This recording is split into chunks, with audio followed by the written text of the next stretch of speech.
खुलुमबाय दिनैनि Bodoland इंखं television studio हलाव आं मलेन बसुमतारी दिनैनि फुंबिलिनि गाहाय रादाबफोराव दं। डक्टर मानिक साया गावनि गोदान मन्त्रि सभायाव सा 11 केबिनेट मन्त्रिखौ थिसनबाय। बिजनी आम्बेडकार नब्लाङाव चिरां जिल्ला बनसुखौ दाफुंबाय। अरुणाचलाव हा गिसिखाना 3 जिउ खहा आरो 3 गोब्राब जोखोम। क'क्राझाराव गोबां फेग्रा मुवाजों लोगोसे सासे फालांगिरिखौ हमदों। दानिया फैदो आबुं रादाबाव।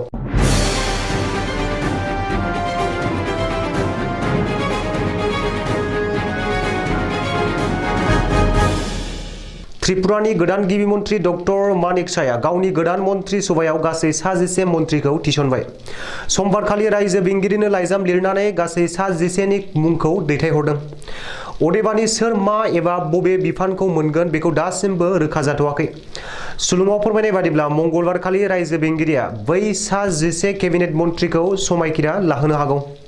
फारिलाइयाव थानाय गोदान मन्त्रिफोरा जादों फारियै Shri Jishnu Debbarma BJP, Shri Narendra Sharma Debbarma IPFT, Shri Ratanlal Nath BJP, Shri Pranajit Sinha Roy BJP, Shri Manoj Kanti Deb BJP, Shrimati Santana Chakma BJP, Shri Ramprasad Paul BJP, Shri Bhagwat Chandra Das BJP, Shri Sushanta Chowdhury BJP, Shri Rampada Jamatia BJP आरो श्री प्रेम कुमार रियांग। नोजोर होनो गोनांदि डक्टर मानिक सानि बे गोदान मन्त्रि केबिनेटआव गासै 7 ट्राइबेल हारिनि मन्त्रि दं आरो बिसोरनि गेजेराव सासे आइजोआबो जायगा मोनदों। चिरां जिल्लानि बिजनी नोगोराव थानाय आम्बेडकार नब्लाङाव समबारखालि चिरां जिल्ला कमिटि बनसुखौ दाफुंबाय।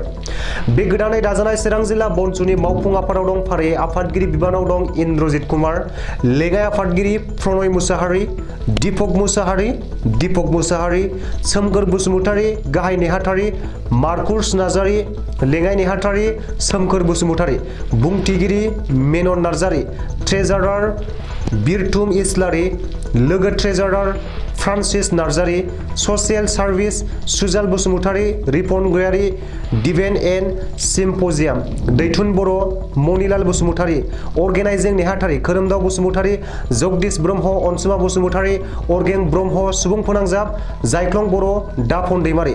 बे चिरां जिल्ला कमिटि बनसु दाफुंनायाव मिरु बनसुनि बुंथिगिरि रंगुल बर'आ खौरांगिरिनि सिगाङाव फोरमायदों दि आथिखालाव साफ्रोमबो बर' सुबुंनि हारायाव बड'लेण्ड आलादा रायजोआ हाबखानानै दं।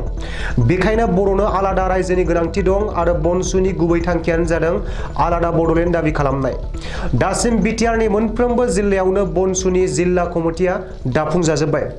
बेनि उनाव फारियै एबा गोख्रैयैनो बिटिआरनि बायजोआवबो बनसुनि जिल्ला आफादखौ दाफुंहैनाय जागोन।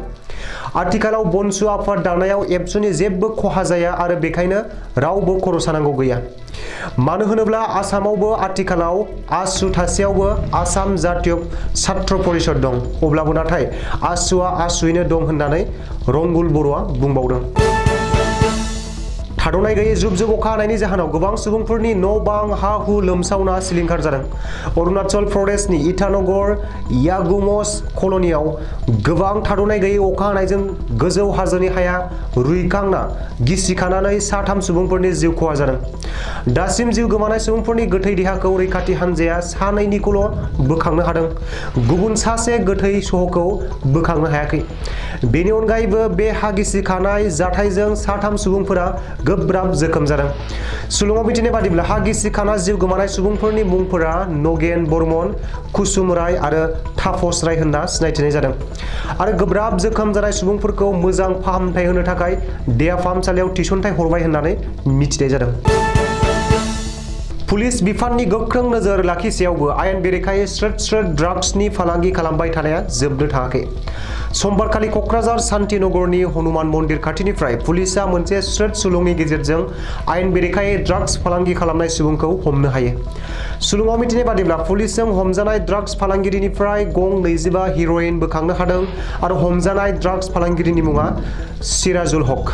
सिराजुलखौ धुबुरी जिल्लानि थागिबि होनना सिनायथिनाय जादों। दिनैनि रादाबा एसेनोसै। गोजोन्थों।